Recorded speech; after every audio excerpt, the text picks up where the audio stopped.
Can I share this table? 5 words. That is all it took to change 3 lives forever. A young woman stood trembling in a crowded cafe, her knuckles white around her crutches, her heart pounding so hard she was certain everyone could hear it.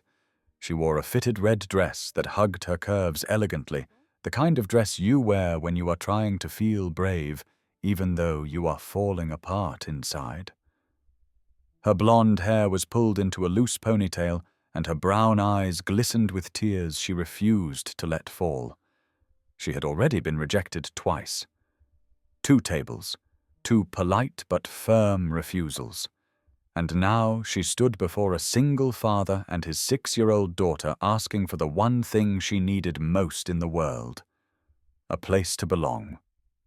What happened next would shatter everything she thought she knew about family, about love, about second chances. It would prove that sometimes the people who save us are the ones we least expect. And it would remind us all that the most beautiful families are not always born. Sometimes they are built one kind moment at a time. Before we continue, please tell us where in the world are you tuning in from. We love seeing how far our stories travel. The Corner Bean was packed that Saturday morning in late March. Portland's first real sunshine after months of grey winter had drawn everyone out of their apartments and into the streets. Couples on dates lingered over lattes. Students with laptops claimed corners like territorial cats. Families with strollers navigated the narrow aisles between tables. Every seat was taken. Every table was full. Derek Mitchell glanced up from his black coffee and let his gaze drift across the crowded cafe. At 34, he had the kind of face that showed both kindness and weariness in equal measure. Brown hair with just a hint of grey at the temples. Warm eyes that crinkled when he smiled. The permanent slight slouch of a single father who had not slept properly in years.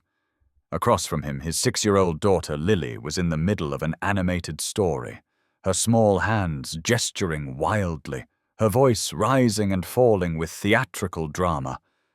And then Jonathan's hamster escaped during show, until Lily announced, her eyes wide with the remembered excitement. It ran right under Mrs. Patterson's desk, and she screamed, "So loud, Daddy!" Like this. She demonstrated with a shriek that made several nearby patrons look over. And then everyone was crawling on the floor, trying to catch it, and Marcus bumped his head on the desk, and Emma started crying because she thought the hamster was going to bite her toes. Derek smiled at his daughter, this bright, chattering miracle, who had somehow made the past 3 years bearable. Their Saturday morning tradition at the Corner Bean was sacred. It had started right after the divorce was finalized, when Lily was only 3, and Derek was drowning in loneliness and self-doubt. He had needed something to anchor them, some ritual that said, "We are still a family, even if it is just the 2 of us now." 3 years later, this corner table by the window had become their sanctuary. "That sounds like quite an adventure," Derek said, taking a sip of his coffee. "It was the best day ever," Lily declared. "Well, except for the day you took me to the aquarium, and my birthday, and Christmas, and that time we found the really big pine cone." Derek was about to respond when movement near the entrance caught his attention. A young woman on crutches had just entered the cafe. She stood in the doorway for a moment, scanning the room with an expression that made Derek's chest tighten.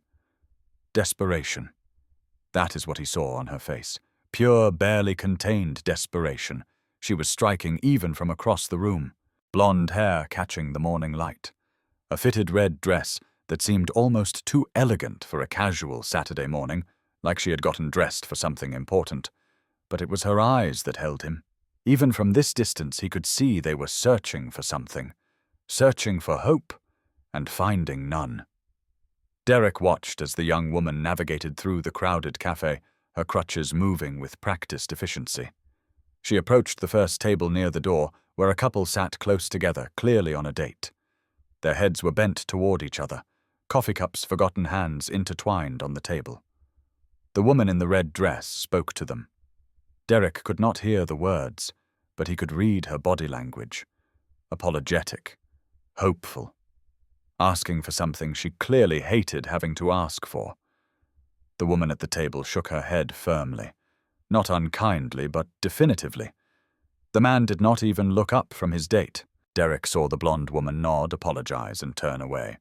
Her shoulders dropped just slightly, but she straightened them again, adjusted her grip on the crutches, moved to the next table. This one had a man sitting alone, papers and laptop spread everywhere, clearly working. He had that harried look of someone with too many deadlines and not enough patience. Again she approached. Again she asked. Derek watched her lips move, saw her gesture around at the full cafe. The man barely glanced at her before shaking his head.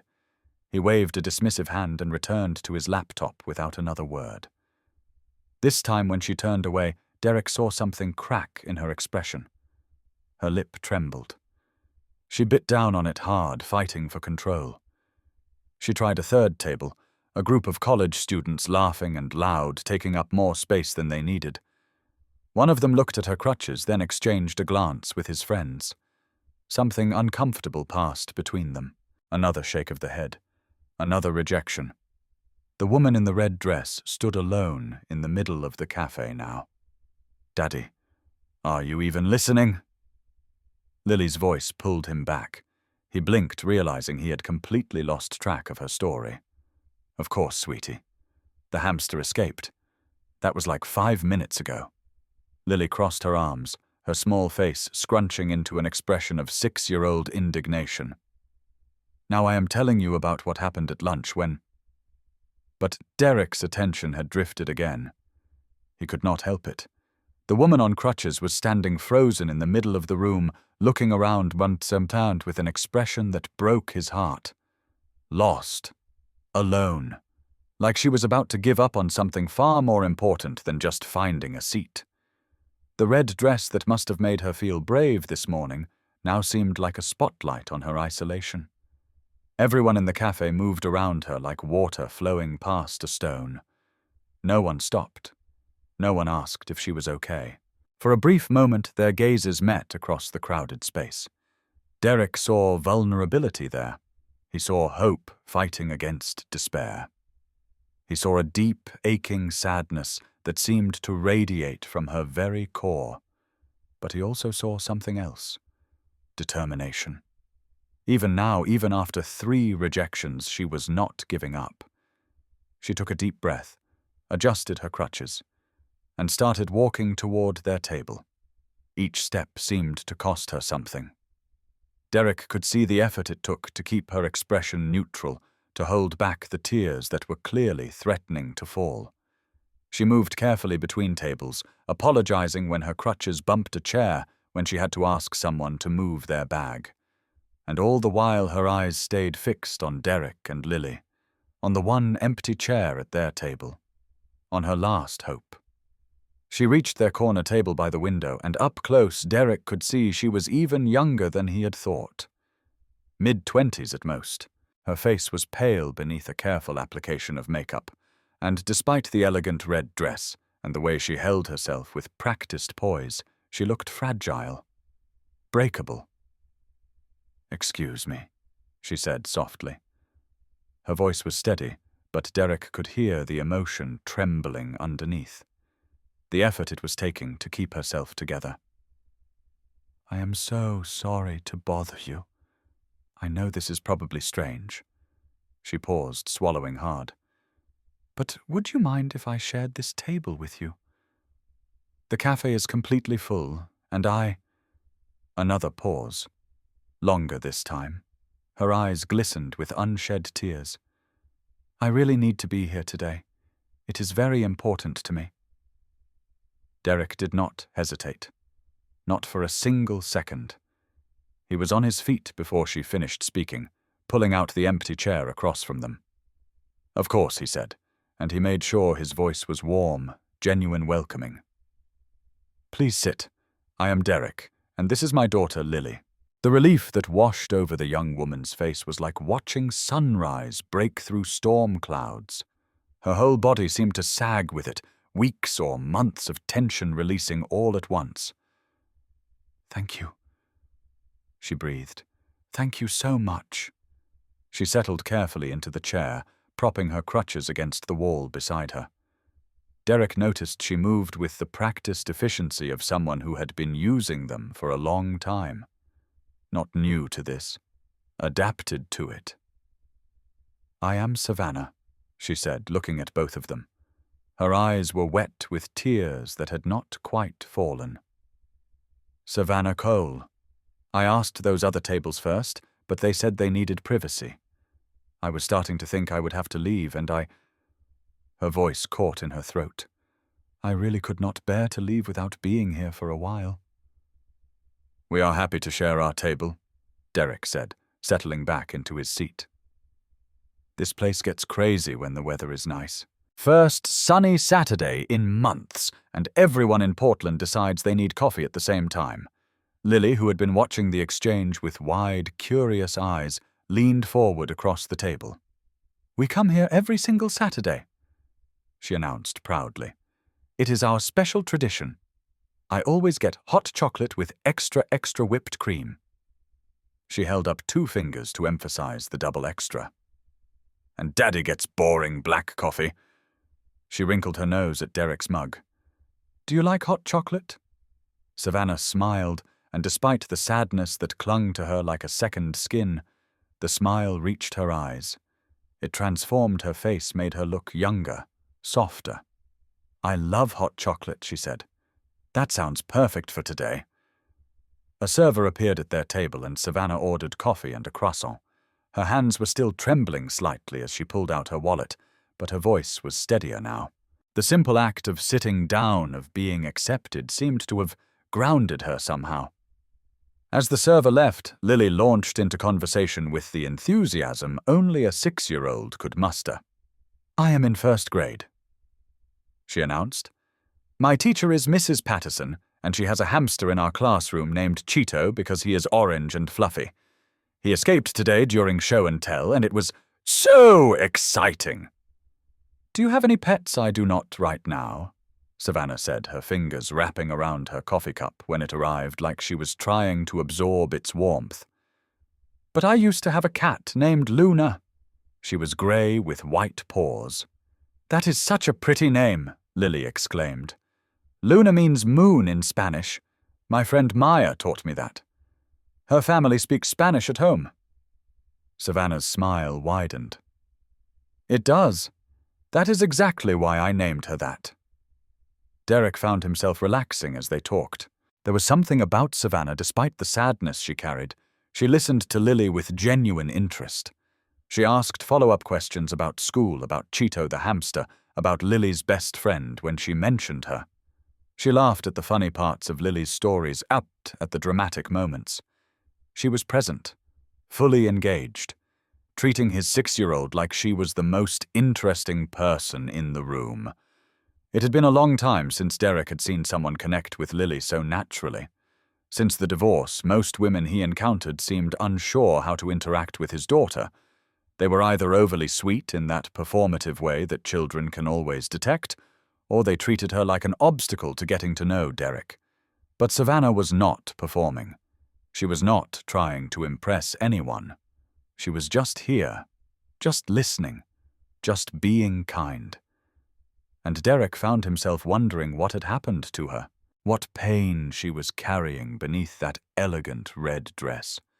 What had brought her to this cafe on a Saturday morning, desperate enough to beg strangers for a seat at their table?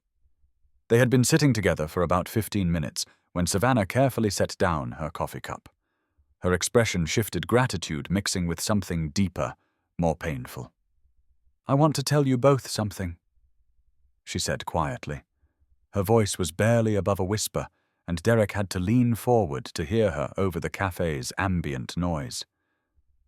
"The reason I needed to be here today specifically."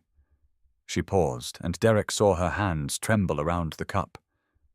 "It is because today is my birthday. I am 24 today." Lily's eyes went wide with pure, unfiltered delight. Her whole face lit up like Christmas morning. "It is your birthday," and without a moment's hesitation, without asking permission or feeling any self-consciousness whatsoever, Lily burst into song. "Happy birthday to you. Happy birthday to you. Happy birthday, dear Savannah. Happy birthday to you, Derek," immediately joined in his deeper voice, blending with his daughter's enthusiastic, slightly off-key soprano. He did not care that people were looking. He did not care that they were making a scene in a crowded cafe. This woman needed a birthday song, and by God she was going to get one. Several nearby patrons glanced over at the commotion. A woman at the next table smiled warmly and joined in for the final line. An older couple across the cafe added their voices, too charmed by the spontaneous celebration. When the song ended, Savannah had tears streaming down her face. But she was smiling through them. A real smile, luminous and aching, that made Derek's heart clench in his chest. That was... She wiped at her eyes with trembling fingers. "That was the most beautiful thing anyone has done for me in a very long time. Thank you, both of you. Everyone needs birthday songs," Lily declared with absolute conviction. Then her face lit up with another idea, and Derek knew what was coming before she even said it. "Daddy, we need to get her a birthday cake. You cannot have a birthday without cake. That is like having Christmas without presents, or Halloween without candy. It is just wrong." "Oh no, please." Savannah started to protest, shaking her head. "You have already been so kind. I could not possibly—" But Derek was already glancing toward the display case near the counter where the cafe kept their fresh pastries and small cakes. "They actually make really good cakes here," he said. "Would that be okay? It is your birthday. You should definitely have cake. You have both been so incredibly kind already." Savannah's voice was thick with emotion. "I do not want to be any trouble." "You are not trouble at all," Derek said gently. "Really. Please let us celebrate with you." Despite Savannah's continued protests, Derek excused himself and went to the counter. The display case had several small cakes, and he chose a chocolate one with vanilla buttercream frosting. It was not fancy, but it was perfect. He asked for a single candle, and the barista, who had apparently been watching their table with interest, added it with a knowing smile. When Derek returned carrying the cake with its single lit candle, several people at nearby tables noticed what was happening. Someone started singing again, and soon their entire corner of the cafe had joined in for a second round of Happy Birthday.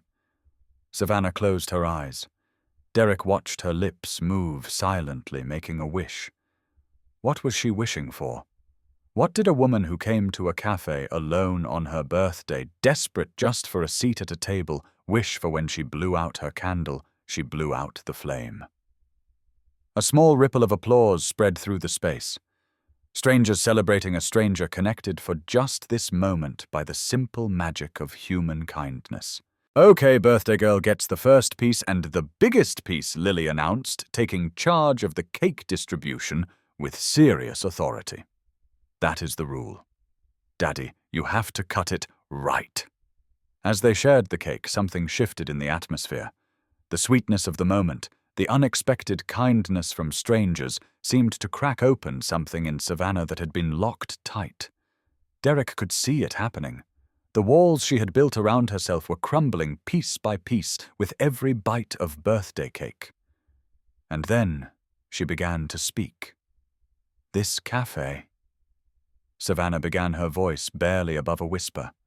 She was staring down at her plate, at the chocolate crumbs and the smear of vanilla frosting.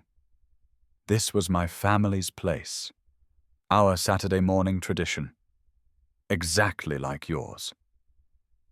Derek felt his chest tighten. He glanced at Lily, who had stopped eating her cake, her intuitive child sense picking up on the weight of what was coming. Savannah looked up, meeting Derek's eyes. "Me, my little sister Kennedy, and our parents. We lived just a few blocks from here in a small apartment above a bookstore." My dad was a firefighter at Station 14, and my mum was a pediatric nurse at Duernbecker Children's Hospital. She paused, and Derek saw her hands begin to tremble around her fork. We never had much money. Dad's salary was modest, and Mum's nursing job paid the bills, but nothing extra. But Saturday mornings here at the Corner Bean, these were the happiest times of my entire life. Her voice cracked, but she pushed through. Kennedy always ordered strawberry waffles with extra syrup. She would get it all over her face, and Dad would pretend to be horrified, and Mom would take pictures. Dad made these terrible jokes that made Mom groan, but Kennedy and I would laugh until our stomachs hurt. And Mom would steal bites of everyone's food. She said she was just tasting, but she would eat half of Dad's breakfast if he was not watching. A tear slipped down Savannah's cheek. We would sit at a table just like this one, and for those few hours nothing else mattered. Not the bills, not the stress, not anything. Just us, just our family. Derek reached across the table, instinctively placing his hand gently over hers. What happened, Savannah? She closed her eyes. Another tear escaped, tracing a path down her cheek. 2 years ago, there was a gas leak in our apartment building. The landlord had been warned multiple times about the old corroded pipes. He always said he would get to it next month. Next month. Next month. Her voice broke, fracturing into pieces. We were all asleep when it happened. The silence at their table was absolute. Even the ambient noise of the cafe seemed to fade away. The explosion. Savannah took a shaky breath. I woke up in the hospital 3 days later. The entire building had collapsed. I was trapped under concrete and steel beams for almost 6 hours before the rescue team could reach me. She gestured toward her leg, toward the crutches propped against the wall. My left leg was completely crushed. The doctors said there was no way to save it. They had to amputate below the knee. Lily's eyes were wide, shimmering with tears. Derek tightened his grip on Savannah's hand. My parents and Kennedy. Savannah's voice shattered completely. They did not make it out. They died in the collapse. The words hung in the air like broken glass. Kennedy was only 14 years old. Savannah continued, her voice barely audible now. She wanted to be a veterinarian because she loved every single animal she ever met. She used to bring home stray cats, nurse injured birds back to health cry over roadkill on the side of the road. She had the biggest heart of anyone I have ever known. Tears were streaming down Savannah's face now, and Derek felt his own eyes burning. And my parents, they spent their entire adult lives saving other people. My dad ran into burning buildings to rescue strangers. My mom fought every single day to save sick children, but they could not save themselves. They could not save Kennedy. Her voice dropped to a whisper. They could not save me. Before Derek could respond, before he could find any words that could possibly be adequate, Lily slipped silently out of her chair. She walked around the table without saying a word, without asking permission, without any of the hesitation that adults would have felt. She wrapped her small arms around Savannah and hugged her tightly. I am so sorry your family died, Lily said softly. Her voice carrying that pure, unfiltered empathy that only children seemed capable of. That is the saddest thing I ever heard. But you are not alone right now. We are here with you. Savannah pulled Lily closer and sobbed into her hair. Derek came around too, placing a comforting hand on Savannah's shoulder. They stayed like that for a long moment. 3 people who had been strangers less than an hour ago, now connected by unexpected kindness and shared understanding of loss. When Savannah finally composed herself, she looked at them both with red-rimmed eyes. I am sorry, she whispered. I did not mean to fall apart like that. Do not, Derek said firmly. Do not apologize. Not for grief. Not ever.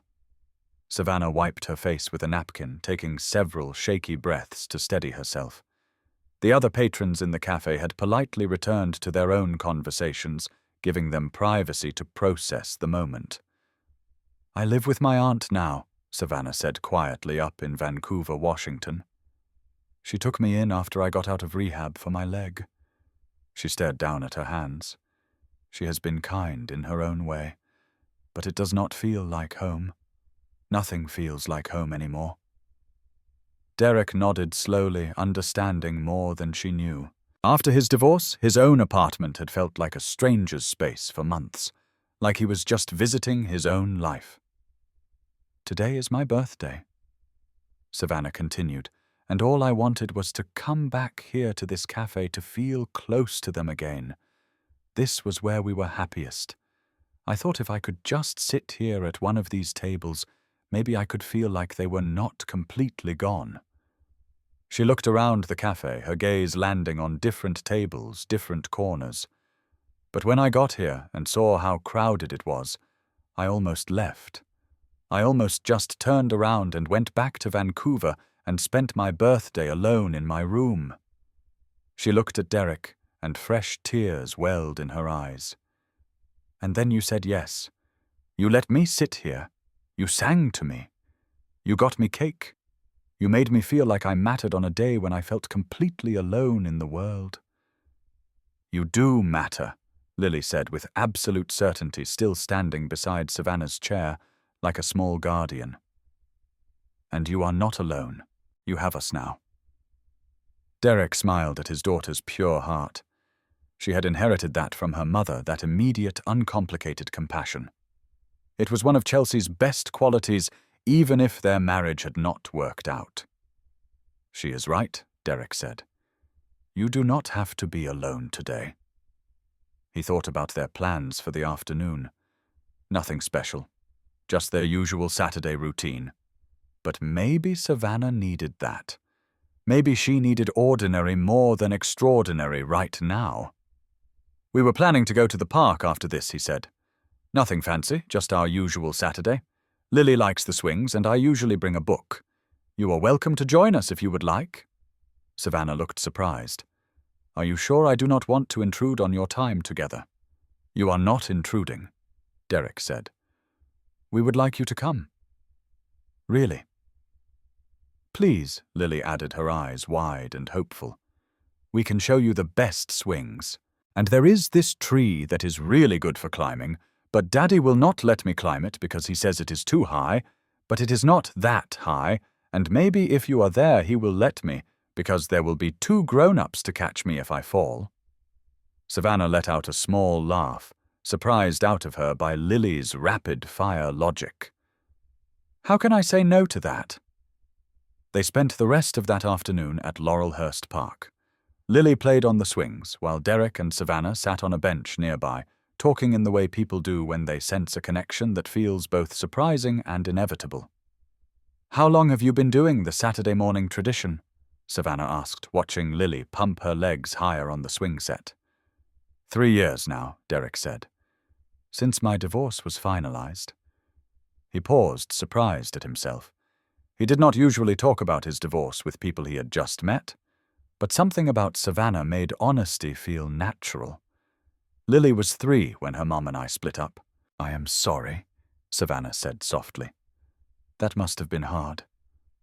Derek nodded, watching his daughter soar through the air, her laughter carrying across the playground. It was. But it was also necessary. He took a breath, organizing his thoughts. "Chelsea and I got married young. We were 22 right out of college. We thought we wanted the same things, but we did not. She is an artist, a free spirit. She wanted spontaneity, adventure, last-minute road trips to nowhere. I am more of a homebody. I like routines, quiet mornings, stability." He smiled ruefully. "When Lily was born, we both tried so hard to make it work. But trying to be someone you are not, it is exhausting. We were not angry at each other.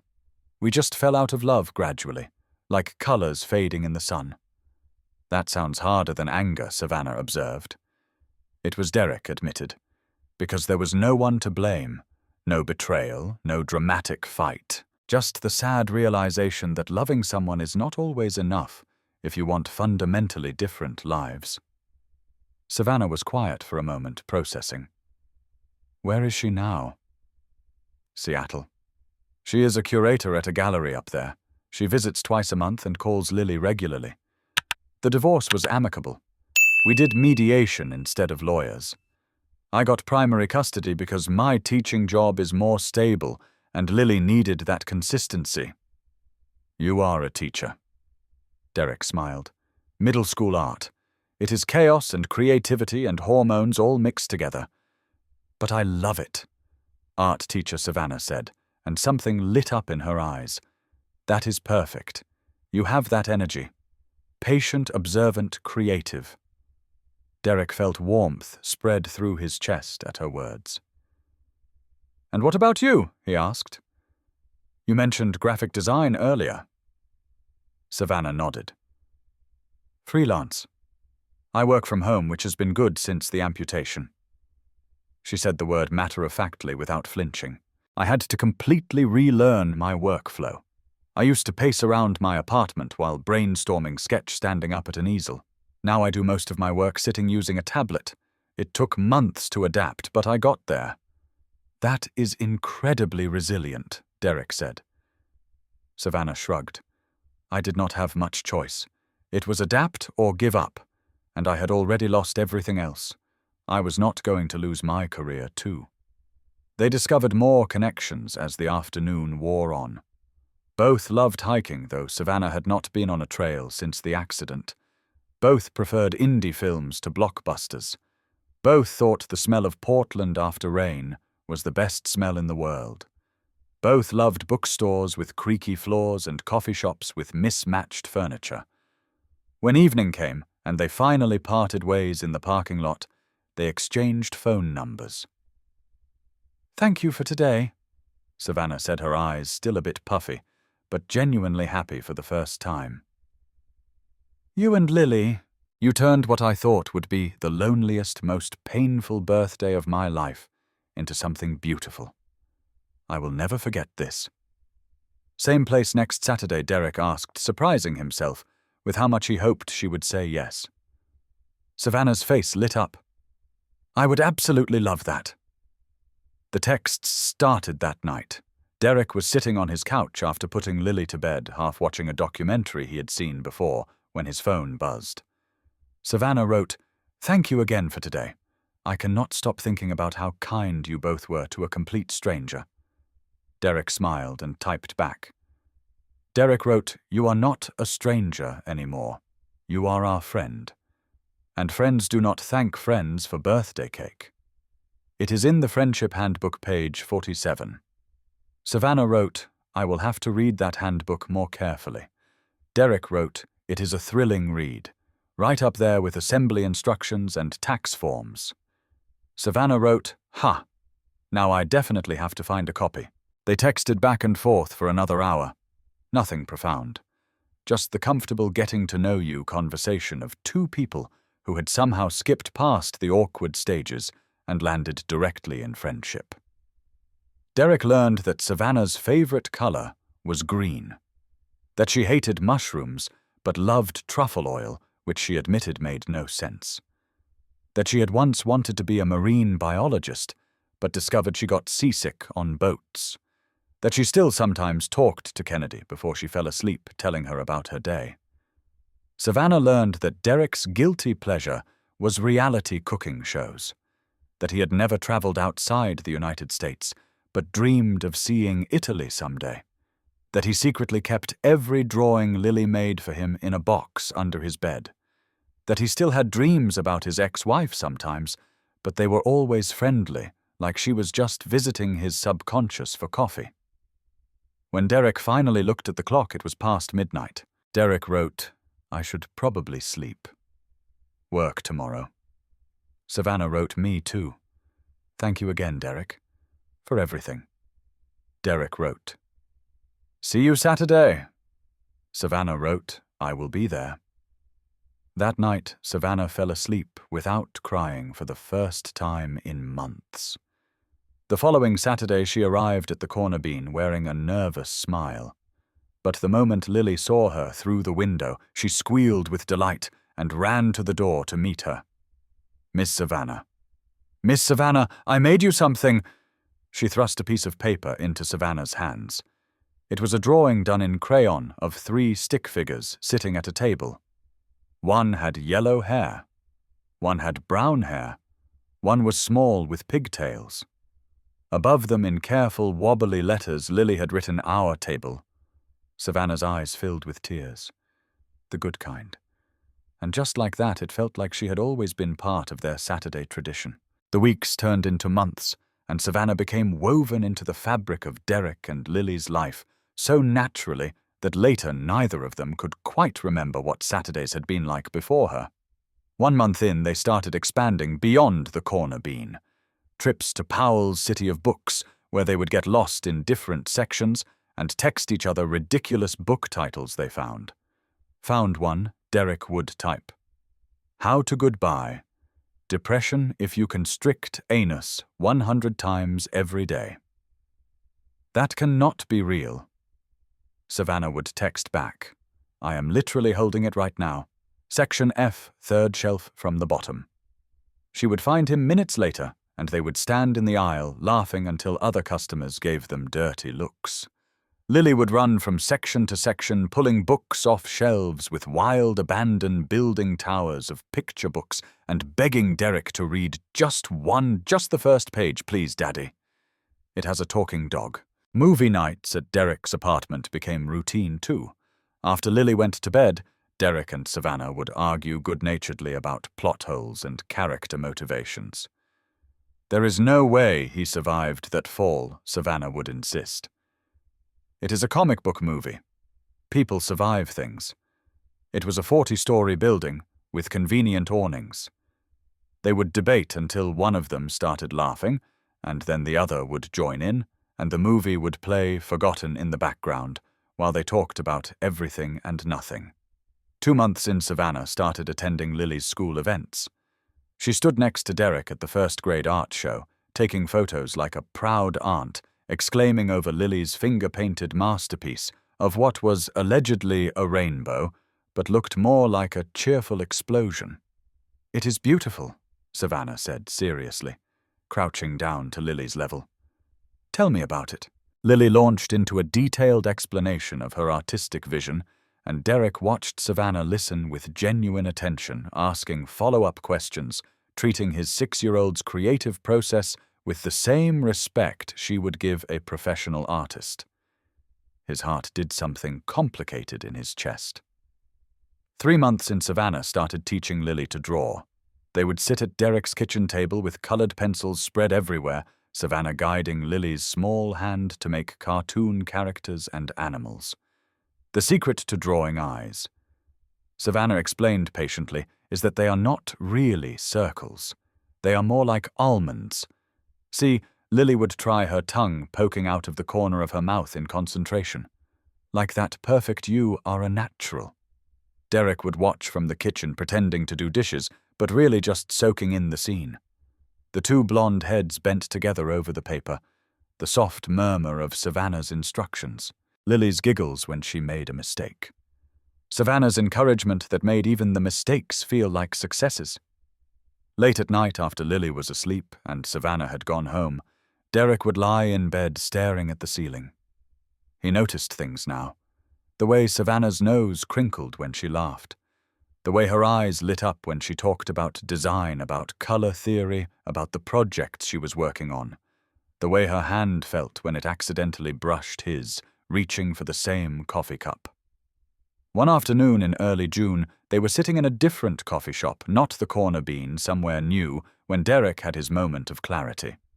Savannah was laughing at something ridiculous that had happened at her graphic design client meeting. Her head thrown back, the afternoon light catching her blonde hair just right, her whole face transformed by joy. And Derek's heart did more than flip. It stopped.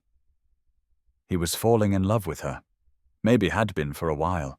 Maybe since that first Saturday when she had asked to share their table and he had seen past the red dress and the crutches to the broken, beautiful person underneath. But he did not say anything. Savannah had been through so much trauma. She was 10 years younger than him. He had a daughter to think about. What if he misread the signals and scared her away? What if pursuing something romantic ruined the friendship they had built? What if he lost her entirely? So Derek kept quiet, treasured what they had, and silently wished for more. 3 months after their first meeting, Savannah made an announcement that changed everything. "I am moving to Portland." They were sitting on Derek's couch after Lily had gone to bed, half watching a documentary neither of them was really paying attention to. The TV flickered with images of ocean life, but Derek barely registered them. He was too focused on the woman beside him, on the nervous energy radiating from her. "Really?" His heart was racing, but he tried to keep his voice casual. "My aunt is supportive," Savannah explained. "She knows I need to rebuild my life, and living away from the one place that actually feels like home does not make sense." She turned to look at him, and something in her expression made Derek's breath catch. "I have been looking at apartments in the neighborhood. There is a studio available 3 blocks from here.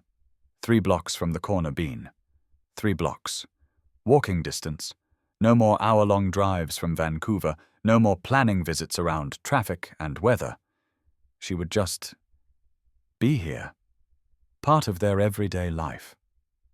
"That is amazing," Derek said, and this time he could not quite keep the emotion out of his voice. "I can help you move. You do not have to. I want to." The words came out more intensely than he intended, and something shifted in the air between them. Savannah held his gaze for a moment longer than necessary. "Okay," she said softly. "I would like that." Moving day came on a Saturday morning in late June.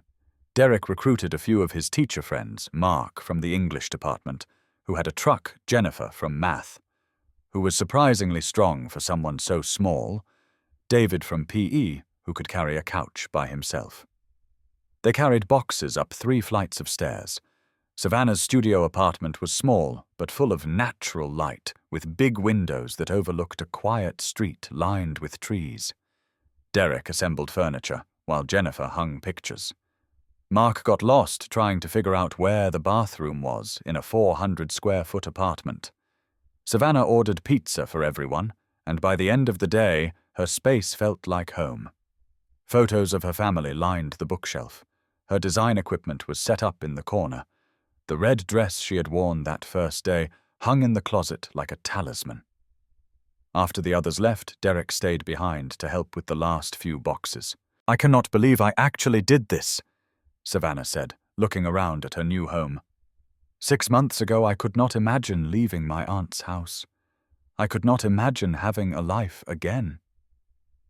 She looked at Derek, and her eyes were bright with unshed tears. "You and Lily, you gave me something to live for, something to move toward instead of just existing." Derek wanted to say so much in that moment, wanted to tell her that she had given him something too, that watching her fight her way back to life had reminded him that his own life was not over, that loving her because he did love her, he knew that now, with absolute certainty, had made him believe in second chances again. But the words stuck in his throat. Too much, too soon, too risky. "We are glad you are here," he said instead. "Lily has not stopped talking about having you close by. She is already planning the housewarming party." Savannah laughed, and the moment passed. But something had shifted. They both felt it. The space between them was charged now electric with possibility. 4 months after their first meeting, Derek suggested a beach day. "There is this place about an hour from here," he said. "Cannon Beach. Lily has been asking to go all summer. It is supposed to be beautiful." Savannah's expression flickered. Something passed across her face, fear, maybe, or hesitation. "I do not know," she said slowly. "The sand is hard to navigate. And the water—" She trailed off, not meeting his eyes. Derek waited. He had learned by now that Savannah would share when she was ready, that pushing only made her retreat. "I have not been to a beach since before the accident," she finally admitted. Her voice was quiet. I have not shown anyone. My leg. The prosthetic. It is different in pants or jeans or long skirts. But at the beach, you do not have to show anyone anything," Derek said gently. "But I want you to know something." He moved closer, taking her hands in his. "You could never slow us down, Savannah. You are the one who keeps us moving forward." She looked up at him, her eyes searching his face for any sign of pity or obligation. She found none. They went to Cannon Beach the following Saturday. Lily ran ahead toward the water, shrieking with delight at the waves. Derek carried their cooler and blankets. Savannah moved carefully across the sand, her crutches sinking slightly with each step. It was harder than walking on solid ground, but she managed. They found a spot near some rocks, sheltered from the wind. Derek spread out the blanket while Lily immediately started building a sand castle. "I am going to make the biggest castle ever," she announced, "with a moat and towers and a dragon cave." "That sounds very ambitious," Savannah said, settling onto the blanket. "I am a very ambitious person," Lily replied seriously. For a while they just existed in the warmth of the summer sun. Derek read a book. Savannah sketched in the notebook she always carried. Lily constructed her sand empire with intense focus. Then Savannah took a deep breath. "Can you help me?" she asked Derek quietly. "I want to take off. I want to sit on the blanket properly, without the prosthetic." It was a bigger request than it sounded. Derek understood that. She was asking to be vulnerable, asking to be seen. Of course. He helped her remove the prosthetic carefully, setting it beside her on the blanket. For the first time, Derek saw what remained of her left leg, the smooth skin where it ended below the knee, the small scars from the surgery. He did not flinch, did not look away, did not react with the pity or discomfort she had been bracing for. He just looked at her, all of her, and smiled. Lily noticed the movement and looked over from her sandcastle. Her eyes went to the prosthetic, then to Savannah's leg, then back to the prosthetic. Pure curiosity, without a trace of fear or judgment. "Does it hurt?" she asked, abandoning her castle to come closer. Sometimes, Savannah admitted. "Not right now, but sometimes at night." "Can I touch it?" Savannah's breath caught. "If you want to." Lily ran her small fingers over the prosthetic, then over the socket, examining everything with the scientific curiosity of a child who has not yet learned to be uncomfortable with difference. "It is like a robot leg," she said finally, her voice filled with wonder. "That is so cool. You are like a superhero." "Miss Savannah!" Savannah burst into tears. Not from pain, not from sadness, from being seen so completely, so innocently, without a trace of pity. Derek moved closer, wrapping an arm around her shoulders. "You are beautiful," he murmured into her hair. "Every single part of you." They stayed on that beach until sunset, watching the sky turn orange and pink and purple.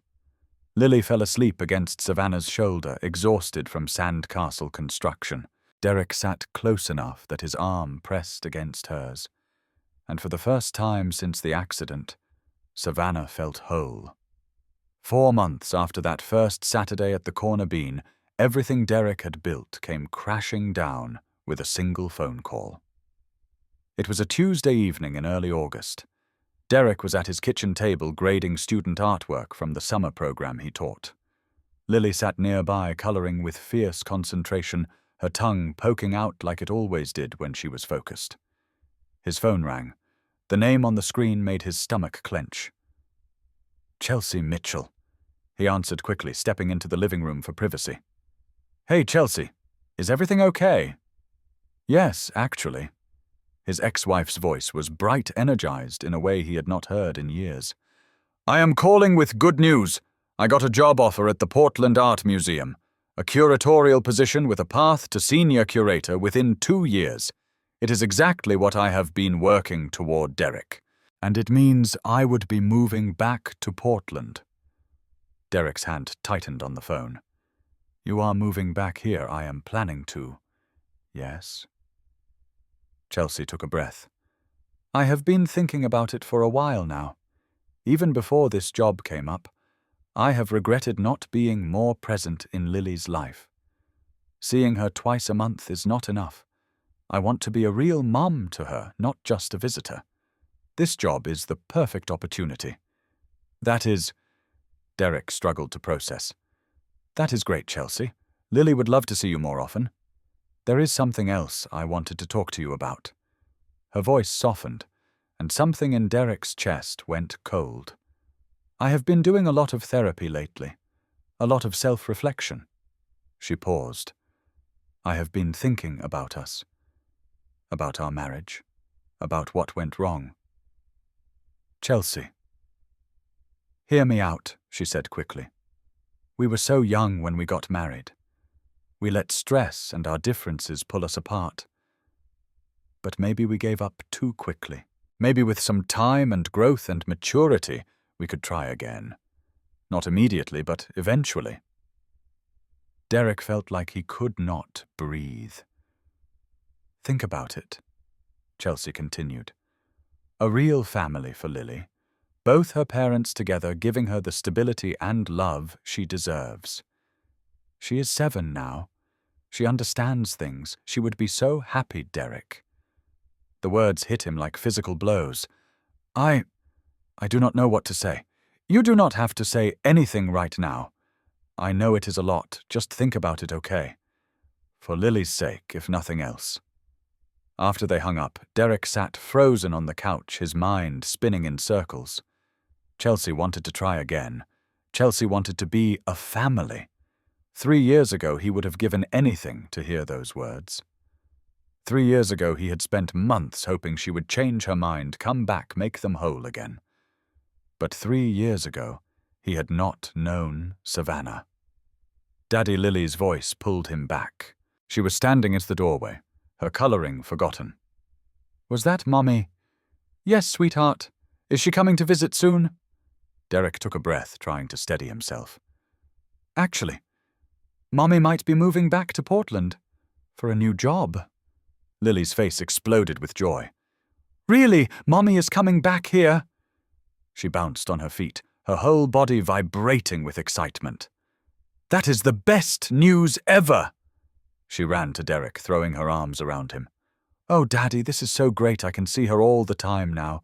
And maybe if she is here, you and Mommy could be together again. Like a real family, like Harper's parents. We could all live in the same house and have dinner together every night and—" Derek's heart sank through the floor. "Sweetie, it is not that simple." "But it could be." Lily insisted, her eyes shining with childhood optimism. "If Mommy is here and you are here, you could fall back in love. That happens in movies all the time.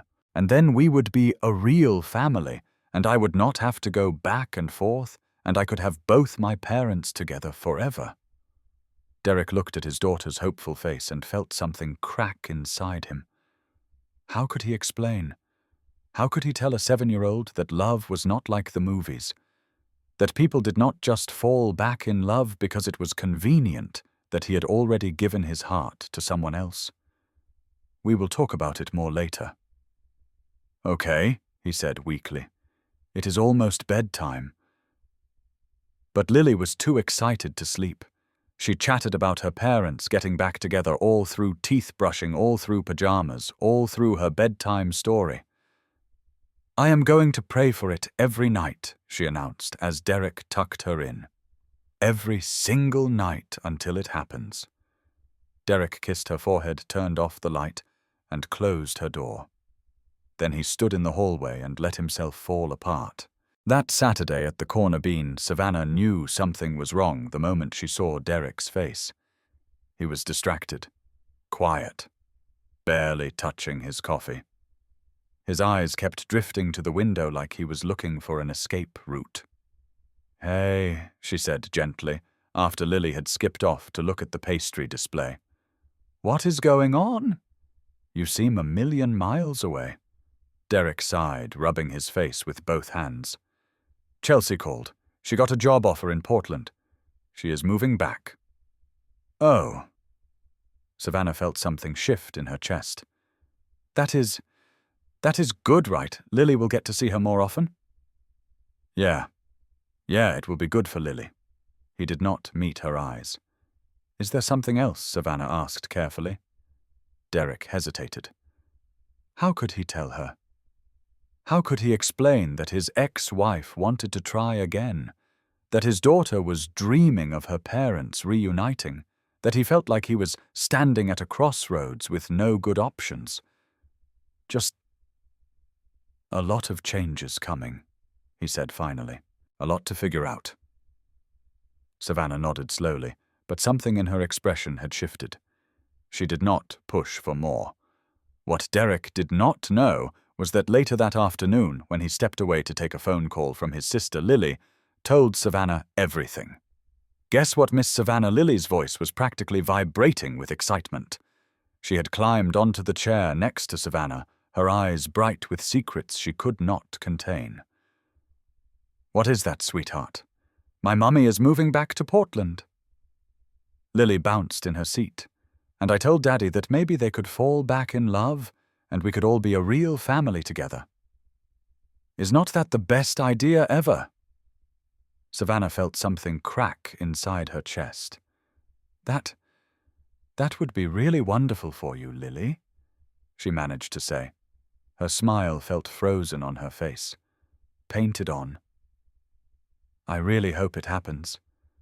Lily continued, completely oblivious to Savannah's pain. "I pray about it every night, every single night before I go to sleep. I want my mummy and daddy together again more than anything. I understand, sweetheart." Savannah's voice came out barely above a whisper.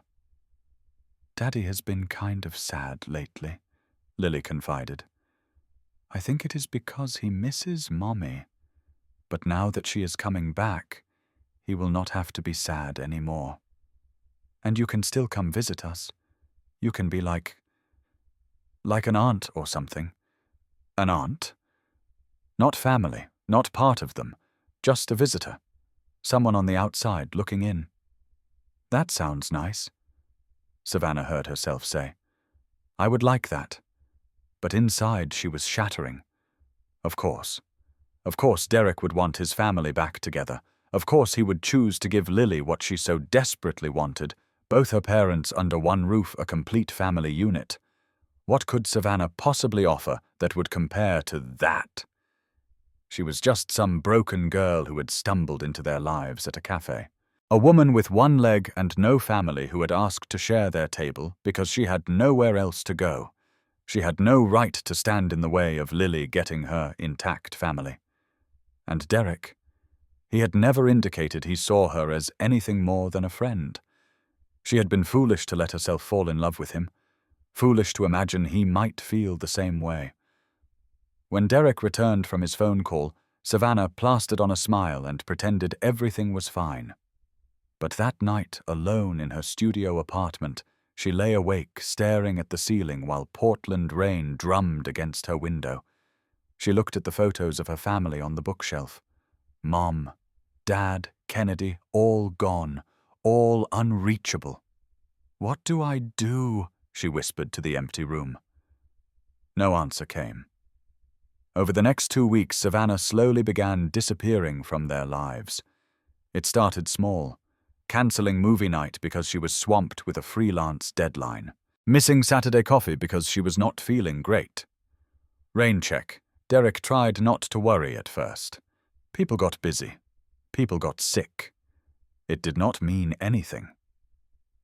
But then the second Saturday came. "I have to drive to Vancouver to help my aunt with something," Savannah texted. "Sorry to miss coffee." Derek stared at his phone, a cold feeling settling in his stomach. "Everything okay?" He typed back. Yeah, just family stuff. Talk soon. But soon kept getting pushed further away. Derek would suggest dinner and Savannah would be busy. He would ask about meeting up and she would have a conflict. Every invitation met with a polite refusal. He tried calling, but she let it go to voicemail. "Hey, it is me," he said to the recording. "I just wanted to check in. Make sure you are okay. Lily has been asking about you. I have been. I miss you, Savannah. Please call me back." Her response came hours later via text. "I just think I have been imposing too much on your time with Lily. You two need your space, especially with everything changing." Derek read the message 3 times, completely baffled. Imposing. She was part of their family now. How could she think she was imposing? He typed back. "You are not imposing. You are never imposing. We love having you around. Please talk to me." No response. The second Saturday without Savannah felt wrong in ways Derek could not articulate. He and Lily sat at their usual table, at the corner bean, but the empty chair across from them seemed to pulse with absence. Lily kept looking toward the door, hope flickering in her eyes every time it opened. "Where is Miss Savannah?" she asked for the 3rd time. "Why does she not come anymore? She is just busy, sweetie." But she was never too busy before. Lily's voice was small and wounded. "Did we do something to make her mad?" "No, honey. Of course not." But Derek was not sure anymore. He thought back over the past weeks, trying to identify the moment things had shifted. What had he said? What had he done? The answer hit him like a punch to the stomach. Chelsea's phone call. Savannah's withdrawal had started right after he had mentioned Chelsea moving back, right after he had been distracted and distant, and unable to explain why. And Lily? Lily had been so excited about her parents potentially reuniting. She had probably told Savannah all about it in that unfiltered way children share everything, without considering consequences. The 3rd Saturday without Savannah. Lily's face at the corner bean broke Derek's heart. "Our table feels sad without her," she said quietly, tracing patterns in the condensations on her hot chocolate. "I know, sweetheart. I feel it too. Can you make her come back? Daddy, can you tell her we miss her? I am trying, baby. I am really trying." That night, after Derek put Lily to bed, he sat alone on his couch and let himself feel the full weight of what was happening. He was losing her, losing Savannah, and he did not even understand why. The realization hit Derek like a freight train at 11:47 p.m. on a Tuesday night. He was lying in bed, unable to sleep, going over everything in his mind for the 100th time. The timeline of events, the subtle shifts in Savannah's behavior, the way she had pulled away so suddenly, so completely. Savannah's withdrawal had started immediately after Chelsea's phone call, after Lily had found out her mother was moving back, after Lily had started talking about her parents getting back together. Derek sat up in bed, his heart pounding. Lily must have told Savannah. Of course she had. Lily was 7 years old.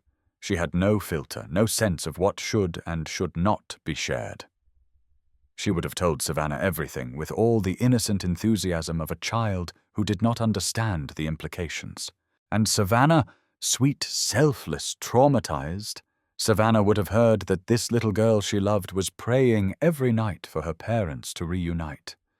Savannah, who had lost her entire family in one terrible night. Savannah, who understood better than anyone what it meant to want your family back. She would have stepped aside. She would have sacrificed her own happiness because she thought it was the right thing to do for Lily, because she thought she was standing in the way of a child getting what Savannah herself could never have again, an intact family. She was removing herself from the equation, giving Derek space to reconcile with his ex-wife, letting Lily have the fairy tale ending even if it destroyed Savannah in the process. "Oh God, Derek whispered into the darkness. He grabbed his phone and checked the time. Almost midnight. Too late to call. But this could not wait until morning. It could not wait another second. He called his neighbor Mrs. Patterson, the elderly woman who had watched Lily countless times over the past 3 years. She answered on the 4th ring, sleepy but immediately concerned. Derek, is everything all right? I am so sorry to call this late. I need a huge favor. Can you come sit with Lily for an hour? It is an emergency. Of course, dear. Give me 5 minutes. True to her word, Mrs. Patterson appeared at his door in her housecoat 4 minutes later. Derek thanked her profusely, grabbed his keys, and ran for his car. 20 minutes later, he was knocking on Savannah's apartment door. The knock was loud in the quiet hallway. Insistent. For a moment, there was no response. Derek heard movement inside the creak of floorboards, the soft thump of crutches on carpet. Then the door opened. Savannah stood there in pajamas, her blonde hair loose around her shoulders, her face puffy from what looked like crying. Surprise flickered across her features, followed quickly by something that looked like panic. Derek. Her voice was rough. What are you doing here? Is Lily okay? Lily is fine. She is with Mrs. Patterson. He held her gaze, his heart pounding so hard he could hear it. We need to talk. Please. Savannah hesitated. Derek could see the war playing out behind her eyes, the instinct to protect herself, to maintain the distance she had carefully constructed, battling against the part of her that wanted to let him in. Finally, she stepped aside. Her studio apartment was small but warm, lit only by a single lamp. Photos of her family covered every surface her parents on their wedding day. Kennedy blowing out birthday candles, all 4 of them at the corner bean in happier times. They sat on her second-hand couch, the same one where they had watched movies and argued about plot holes and laughed until their sides hurt. But now the space between them felt like a canyon. You are pulling away because of Chelsea, are you not? Derek's voice was quiet but certain, not accusatory, just stating a fact. Savannah's eyes immediately filled with tears. Lily told you, he continued. Did she not? About wanting Chelsea and me to get back together. Savannah looked down at her hands, twisting them in her lap. She was so excited she whispered. She said she prays for it every night. Every single night, Derek. She wants her parents back together more than anything in the world. Her voice broke. She deserves that, Derek. She deserves a complete family. Both her parents loving each other, living together. After everything she has been through with the divorce, she deserves that fairy tale ending. And what about what you deserve? The question hung in the air between them. That does not matter, Savannah said quietly. I do not have any right to... Stop. Derek's voice was firm. He reached out and took her hands in his, holding them tightly. Stop right there. Look at me, Savannah. Please. She raised her eyes to his. Tears spilled down her cheeks. Chelsea and I are not getting back together, Derek said slowly, making sure every word landed. We are not in love. We have not been in love for years. Moving to the same city does not change that fundamental truth. But she wants to try again. She mentioned it as a possibility. Derek corrected. And I have not seriously considered it for even a single second. Not one. He took a breath, struggling to find the right words. Chelsea and I do not belong together, Savannah. We never really did. We were 22 when we got married. We were in love with the idea of love, with the dream of what we thought marriage should look like. But we were not compatible as life partners. We wanted different things. We still do. But Lily is 7 years old. Derek's voice was gentle but firm. She has fantasies about fairy tale endings where everyone lives happily ever after in the same house. But that is not reality, Savannah. and more importantly, that is not what is best for her. He squeezed her hands. Chelsea and I can both be excellent parents to Lily without being married to each other. Lily will understand that as she gets older. She will understand that sometimes the best thing for everyone is to be honest about what works and what does not. Savannah shook her head, tears falling faster now. You do not understand, she whispered. I know what it is like to want your family back, to pray for it every night, to believe that if you just hope hard enough. Her voice shattered. I would give anything to have my parents back, to have Kennedy back, to sit at a table with them one more time and hear my dad's terrible jokes and watch my mom steal bites of everyone's food and listen to Kennedy talk about whatever animal she had rescued that week. She was sobbing now, the words pouring out between gasps. I cannot take that from Lily. I cannot be the reason she does not get her family back. I am not worth. You are worth it. Derek's voice cracked with emotion. He pulled her into his arms, and she collapsed against his chest, months of suppressed feelings, finally breaking free. You are worth everything, Savannah. Everything. He held her tightly, one hand cradling the back of her head, the other wrapped around her waist. I am not finished, he murmured into her hair. There is something else I need to tell you, something I should have told you weeks ago. He pulled back just enough to look into her eyes. These past 4 months have been the happiest months of my life since my divorce. Not because of convenience or circumstance, because of you. Savannah's breath caught. Because you make me laugh in ways I forgot I could. Because you see the world through this lens that fascinates me. Because you are kind and resilient and real and beautiful. His voice dropped to barely above a whisper. Because when I am with you, everything feels right in a way it never, ever felt with Chelsea. Tears were streaming down Savannah's face, but she did not look away.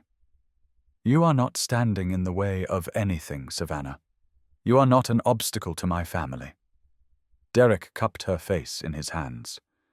You are my family. You have been since that day you asked to share our table. Derek.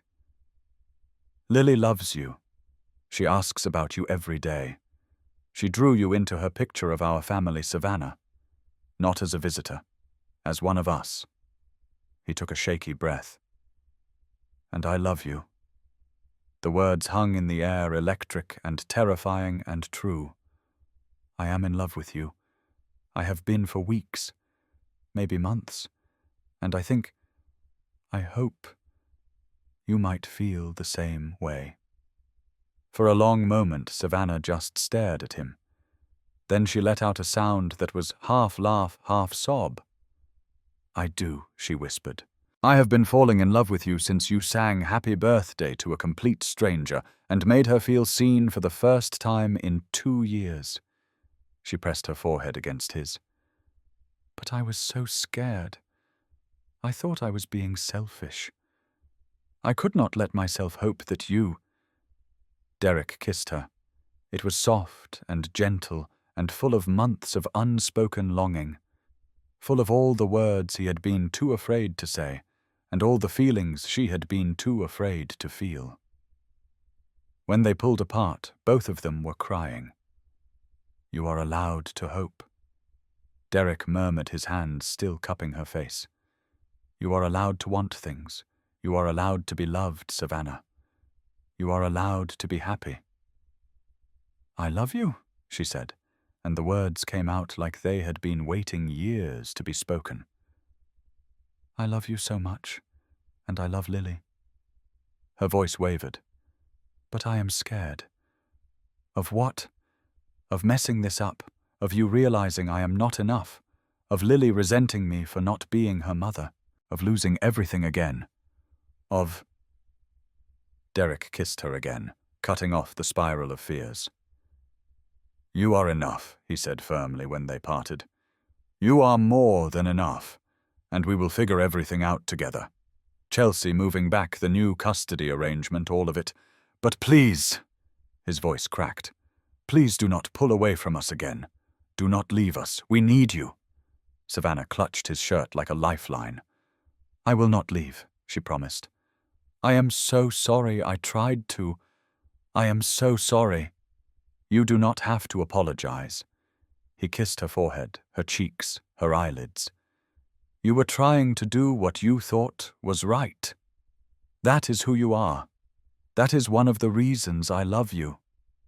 They held each other for a long time, the Portland rain continuing its steady rhythm against the window, washing away fear and doubt, leaving only truth.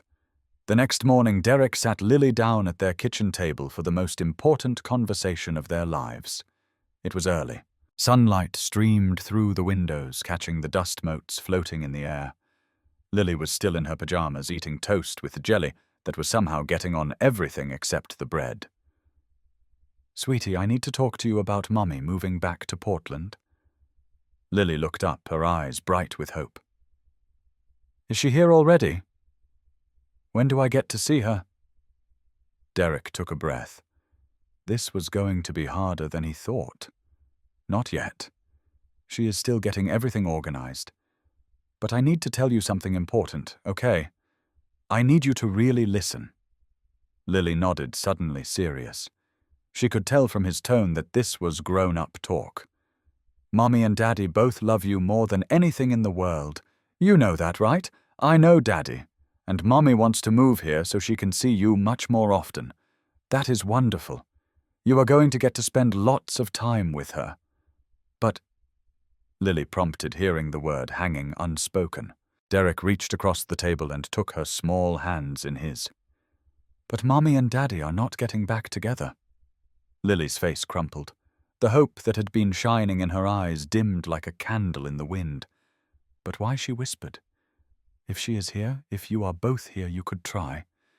You could... Sweetheart. Derek's voice was gentle but firm. Sometimes people who care about each other realize they are better as friends than as married people. Mommy and I tried really hard when we were married. We tried everything, but we just were not happy together the way married people should be. We made each other sad more than we made each other happy. But I want us all to be together, Lily said, her voice quavering. Tears welled in her eyes. I want to be a real family. I know, baby. I know. Derek pulled her into his lap, holding her close. And I understand why you want that. It makes sense to want your parents together. But you know what? We are a real family, just in a different way. You have Mommy who loves you, and you have Daddy who loves you. We are both here for you. That is what matters, not whether we live in the same house or are married to each other. Lily sniffled against his chest. Is it because of Miss Savannah? Derek's heart clenched. He had known this question was coming. No, he said firmly, tilting Lily's chin up so she could see the truth in his eyes. Mommy and I made our choice to divorce a long time ago, before I ever met Miss Savannah. This has nothing to do with her. He paused, choosing his next words carefully. But I do need to tell you something about Miss Savannah.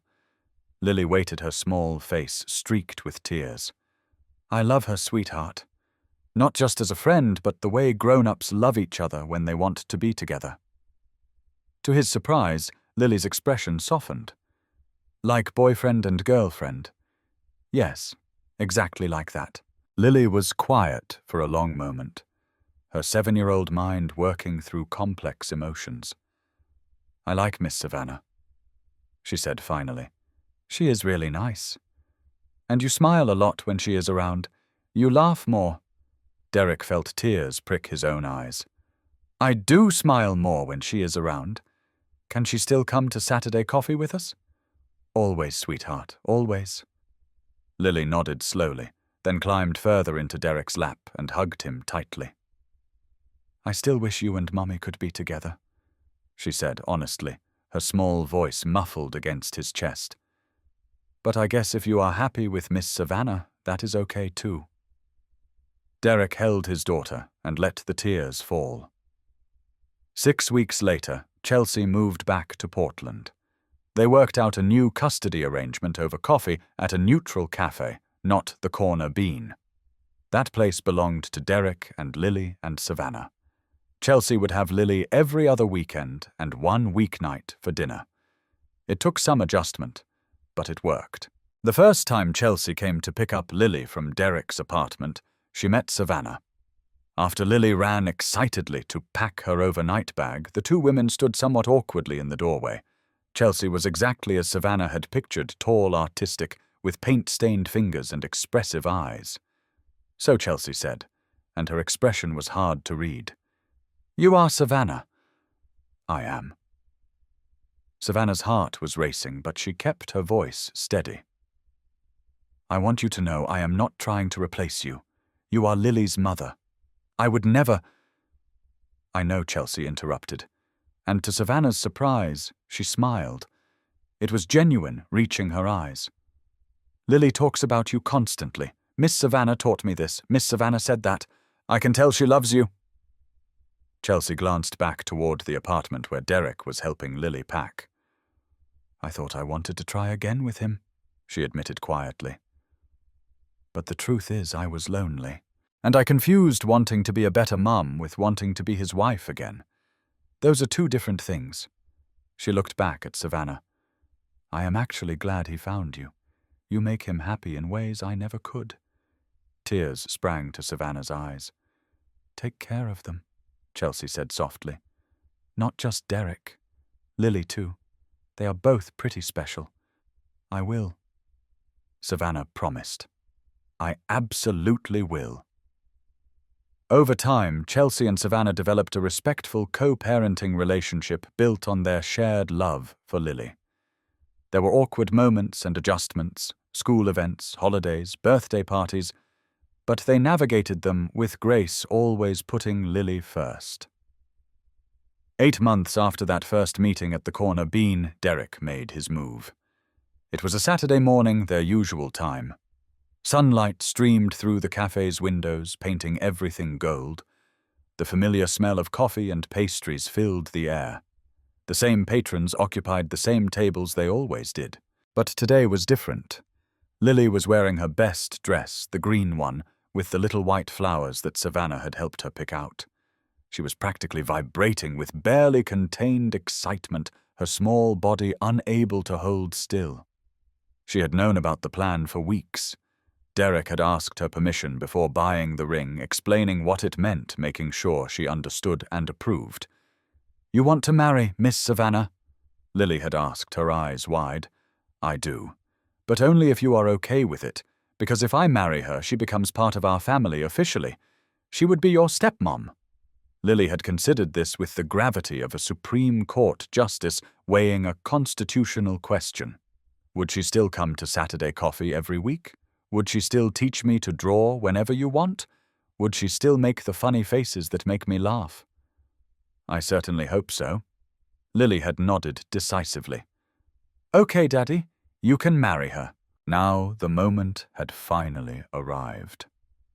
Savannah walked into the Corner Bean wearing the red dress, the same one she had worn that first day. Derek had asked her to told her he wanted to recreate their first meeting for their anniversary. She had not suspected a thing. She made her way to their usual table, smiling when she saw them waiting. "You both look very fancy this morning," she said, kissing Lily on the head and sliding into her chair. Then she noticed the cafe had gone quiet. Then she noticed Lily was holding something. Then Derek got down on one knee. Savannah's hand flew to her mouth. "What are you?" "Savannah Cole," he said, his voice steady, despite his pounding heart. "That day you asked to share our table, you changed our lives completely." Lily bounced beside him, clutching the velvet ring box with white-knuckled intensity. "You brought light and love and laughter back into our world," Derek continued. "You showed me what real partnership looks like. You have been patient with Lily's adjustment. You have been gracious with Chelsea. You have been everything I did not know I needed." His voice wavered with emotion. 8 months ago, I was a single dad going through the motions, surviving, not living. Then this beautiful, brave woman in a red dress asked if she could share our table. And everything changed. Tears were streaming down Savannah's face. You taught me that the best families are not born. They are built. One Saturday at a time. One kindness at a time. One moment of choosing each other at a time. He reached for the ring box in Lily's hands. Will you marry us, Savannah? Will you officially become part of our family? For a moment, the entire cafe held its breath. Savannah looked at Derek, kneeling before her with tears in his eyes. She looked at Lily, practically exploding with anticipation. She thought about everything that had led to this moment. The explosion, the loss, the grief, the morning she had walked into this cafe with nothing but a red dress and a desperate hope. She thought about Kennedy, who would have loved Derek, about her parents, who would have been so happy to see their daughter smile again. Yes, she whispered. Then louder, yes. Absolutely yes. The cafe erupted in applause. Lily flung open the ring box, revealing a simple, elegant ring with a small diamond that caught the morning light. Derek slid it onto Savannah's finger with trembling hands. Then they were kissing, and Lily was throwing her arms around both of them, and someone was popping champagne, and the same patrons who had sung Happy Birthday 8 months ago were now cheering for this new beginning. The owner of the Corner Bean appeared with a bottle of champagne for the adults and hot chocolate with extra whipped cream for Lily. To the family that started at table 7, someone shouted, and everyone raised their cups. Later, after the excitement had died down, and they sat together at their table, Savannah looked at the ring on her finger, like she could not quite believe it was real. Are you happy, Miss Savannah? Lily asked. So happy, sweetheart. Happier than I ever thought I could be again. Good. Lily nodded with satisfaction. Because I am happy too. And Daddy is happy. And now we are all going to be happy together forever. She paused thoughtfully. Can I be a flower girl at the wedding? They married on a warm Saturday morning in September, 6 months after the proposal. The ceremony took place at the Corner Bean, where else the cafe owner had agreed to close the space for the morning, transforming it with simple white flowers and strings of soft lights. Lily was the flower girl, wearing the green dress she had picked out herself, scattering petals with the solemnity of someone performing a sacred duty. She announced to anyone who would listen that she had known they were in love forever and ever, and took full credit for bringing them together. Chelsea came accompanied by her new girlfriend, an art restorer she had met at the museum. They sat in the front row, and Chelsea's eyes were bright with genuine happiness as she watched her ex-husband marry the woman who had completed his family. The guest list was small. Derek's teacher friends, Savannah's Aunt Helen, who had travelled from Vancouver with tears already in her eyes. A few regulars from the cafe who had witnessed their story unfold over countless Saturday mornings. When the music started a simple piano piece, everyone rose. Savannah appeared in the doorway, radiant in a simple white dress. No veil, no elaborate train. Just her walking toward her future on the crutches she no longer felt ashamed of. Derek forgot how to breathe. When she reached him, when she took his hands, when the officiant began speaking, he heard almost none of it. He was too lost in her eyes, in the miracle of this moment, in the knowledge that sometimes broken things could be made whole again. Then it was time for vows. Derek spoke first, his voice thick with emotion. Savannah, when you asked if you could share our table, you gave me more than company for coffee. You gave me hope. You taught me that families are not just born. They are built one kind moment at a time. He squeezed her hands. You showed Lily what resilience looks like.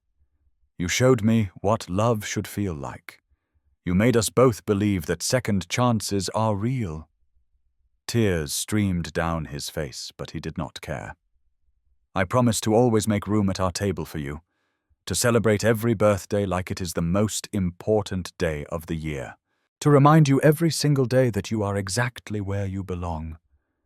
Savannah's hands trembled in his as she spoke her vows. Derek, I came to this cafe on the worst birthday of my life looking for ghosts. Instead, I found a future. Her voice broke, but she pushed through. You and Lily did not just let me share your table. You made room in your hearts. You taught me that grief and joy can exist together. That broken does not mean worthless. That family is what you make it.